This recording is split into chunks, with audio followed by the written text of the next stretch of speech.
Tell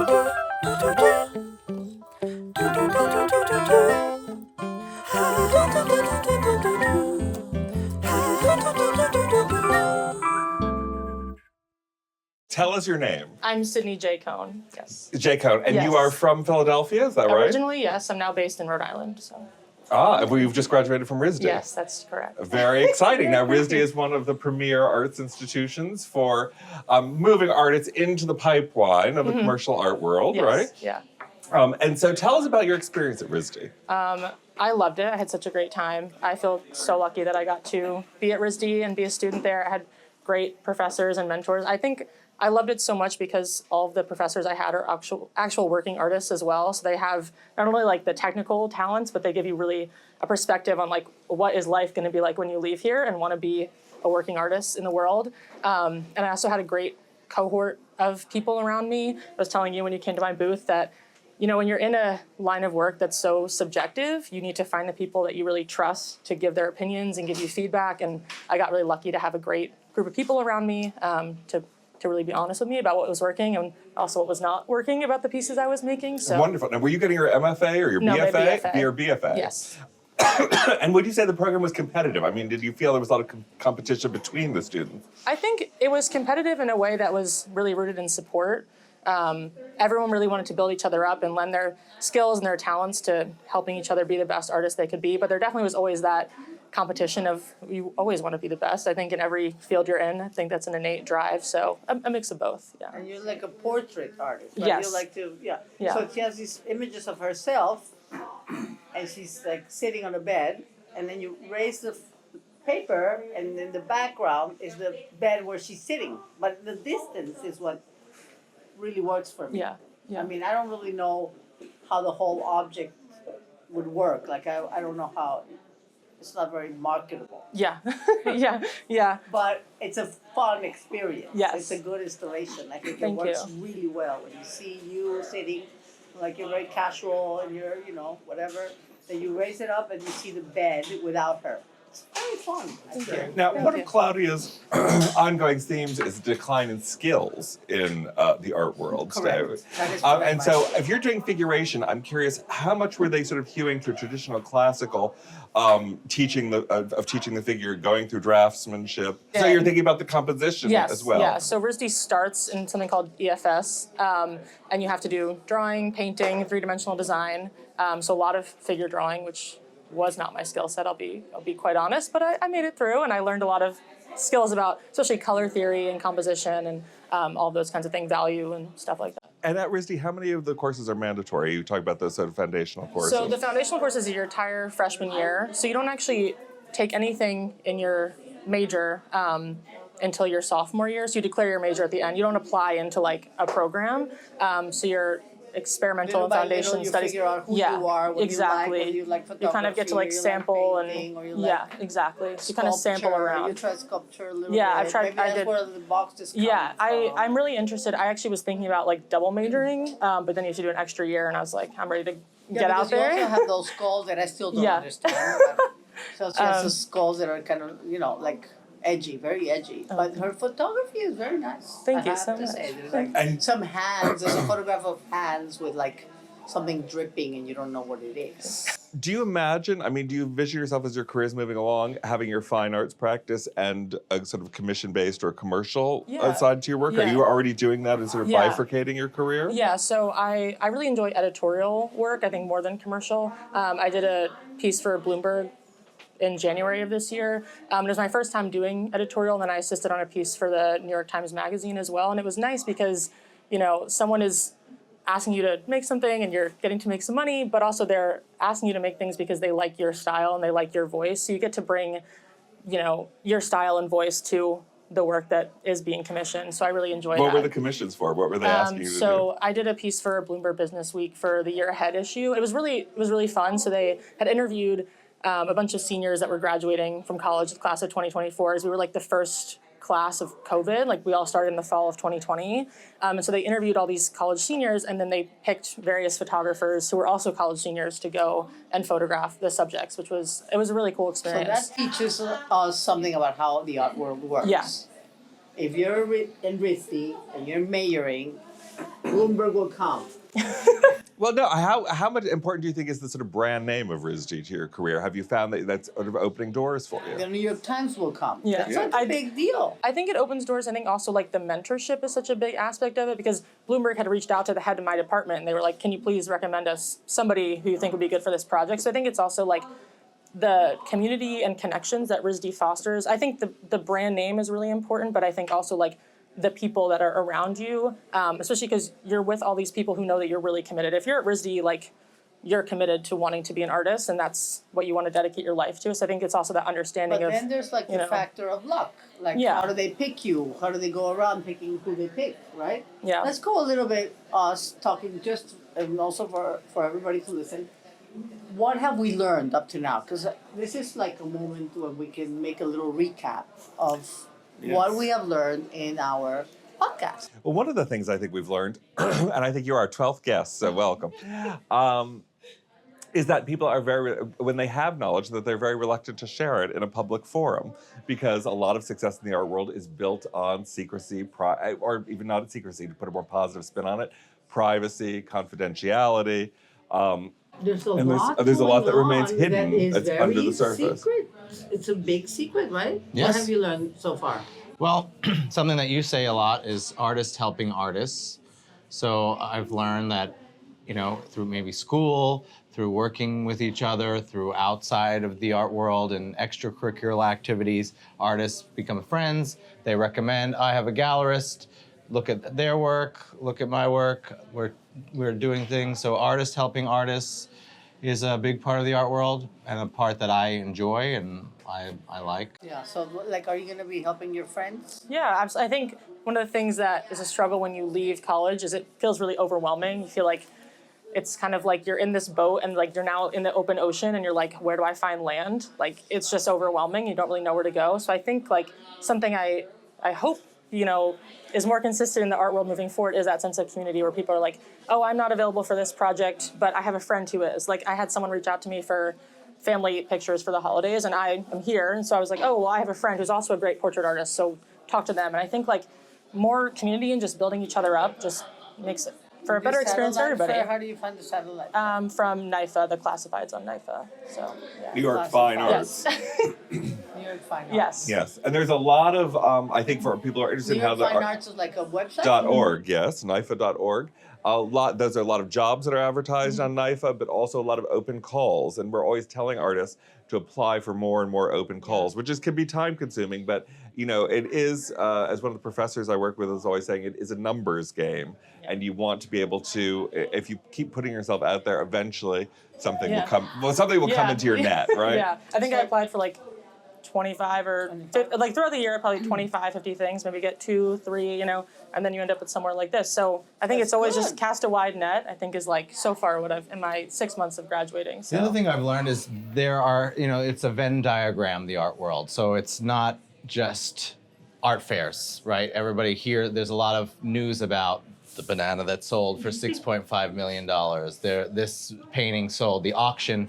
So there's that art market world, but it's not the art world. There's also institutions and colleges and training for art. There's commercial galleries. There's nonprofit spaces. There's different parts that make up the art world, and some talk to each other better than others. And I'm also interested in your journey now. How did you get to this art fair? Because this is a leap out of the educational and even artists supporting artists, and it's it is an art fair. It's an edgy art fair. Yeah. Yeah, sometimes they're like doing it in the beach, sometimes Yeah. they're doing it. But I'm reading a book about how the auction houses began. This guy Wilson, he invited the Queen to the first Sotheby's auction. And the Queen was like, "Ooh, we haven't been to one of those, have we?" And they went, and it was like a big deal.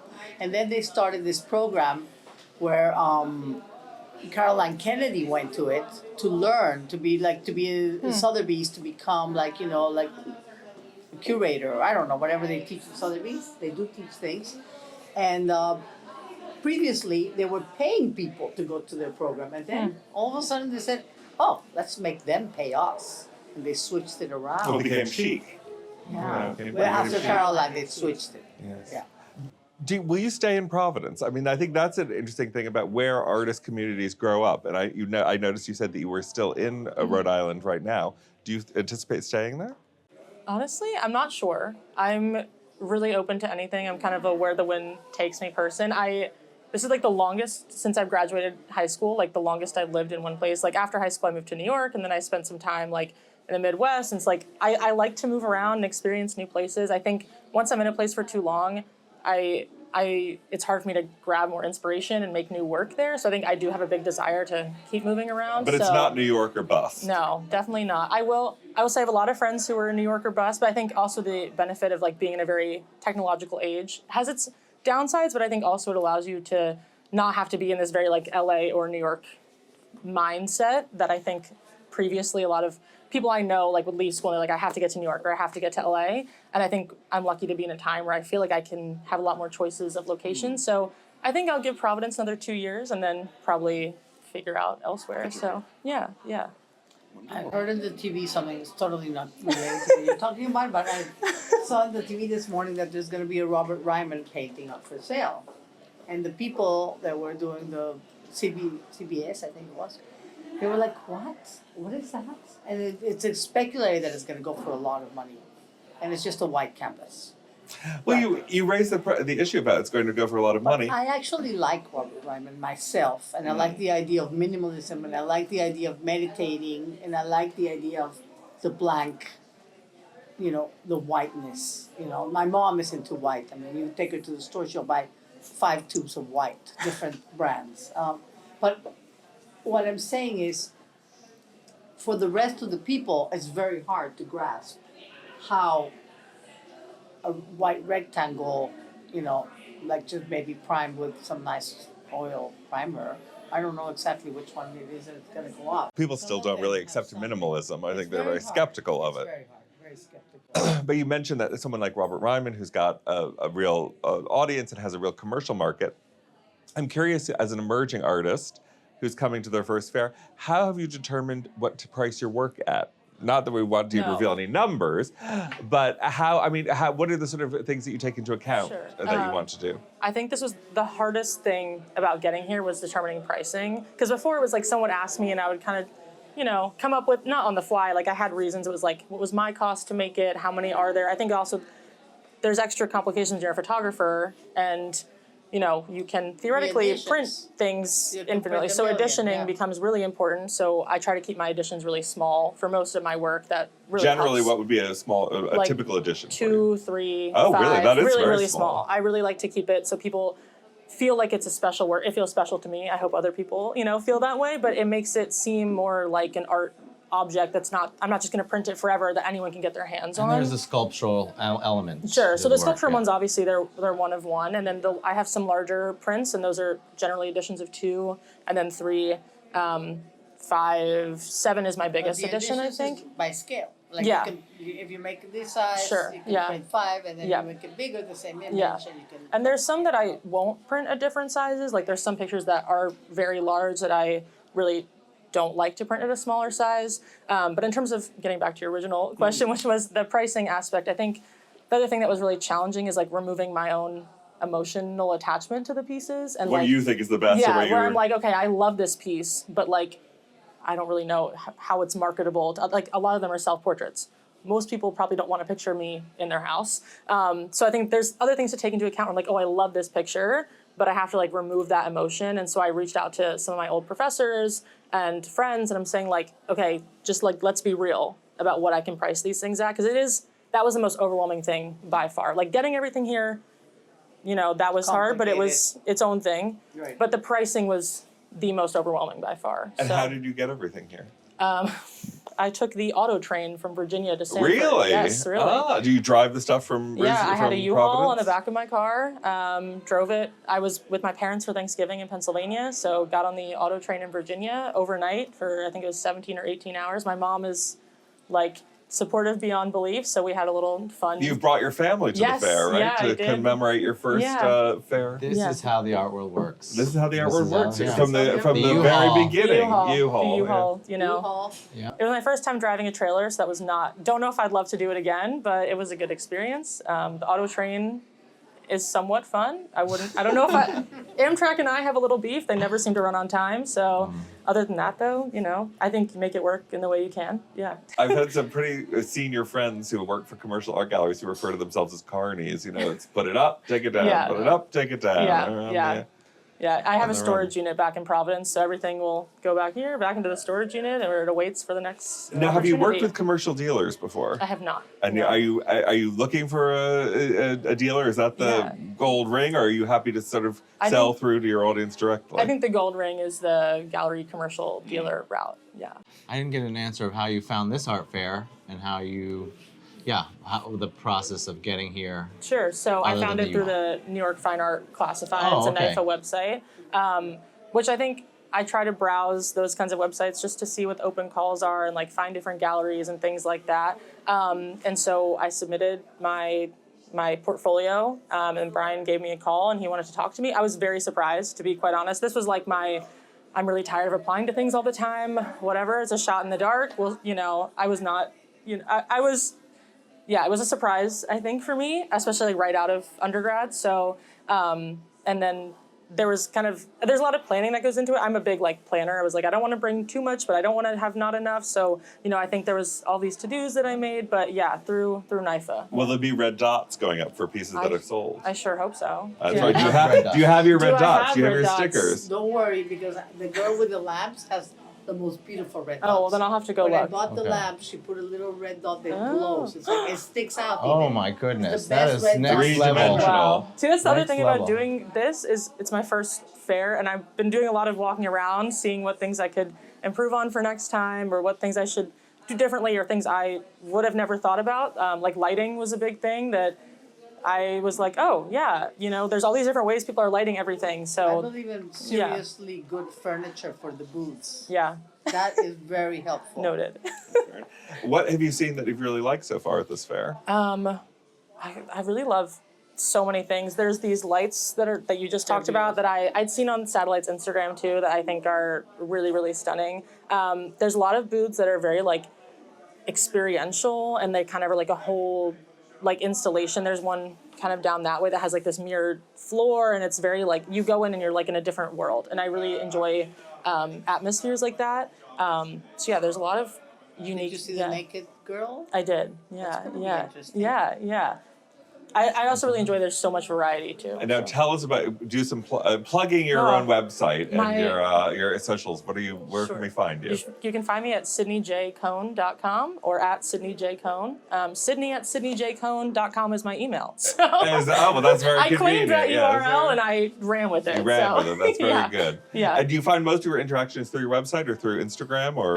Kind of a mix of both. I haven't really committed to my website. I've had it for a long time, and I'm trying to be better about Instagram. So hopefully Instagram is where I'll be getting my connections. I'm really trying to amp up my socials. So Wonderful. yeah. Well, it's a wonderful pleasure to Thank meet you so much. Thank This you is so much fun. Yes. Good Thank luck you. with everything at Thank the fair you. this week. Thanks so much. This Yeah. was a lot of fun. So thank you so much. Thank you. I'm Claudia Baez. This Yeah. is how the art world works. I'm Matt Goodbye. Nasser. Bartholomew Bland. Thank you. Bye.